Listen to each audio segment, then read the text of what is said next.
Étant donné que nous aimons partager nos dizaines d'années d'expérience, voici quelques conseils pour charger une camionnette correctement. Mais d'abord, voici les conséquences que peut avoir une camionnette mal chargée.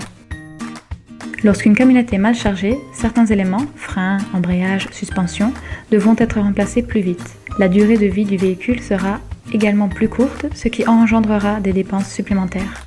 La maniabilité de la camionnette sera instable et inconfortable. Si la camionnette est surchargée, cela pourrait aboutir à une amende lors d'un contrôle. Cela vous coûtera cher, très cher. Charger des éléments lourds près de la cloison, à l'avant, peut causer une surcharge sur le train avant. Une camionnette a nettement moins de capacité de charge sur le train avant que sur le train arrière. Il vaut donc mieux charger les éléments lourds sur le train arrière et bien les arrimer, comme tout ce que vous chargez.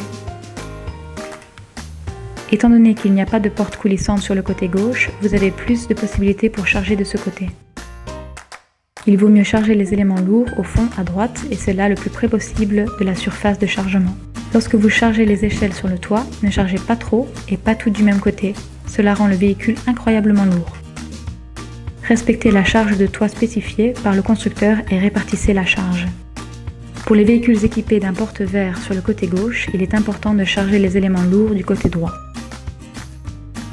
Si vous tirez une remorque, veillez à ne pas surcharger la boule d'attelage. Celle-ci exerce aussi une pression sur le train arrière et réduit la capacité de charge de la camionnette. Il vaut donc mieux charger la remorque de manière équilibrée. Par ailleurs, vous pouvez faire appel à nous pour aménager votre camionnette le plus efficacement possible. Pour plus d'infos et de conseils, suivez-nous sur Facebook ou LinkedIn.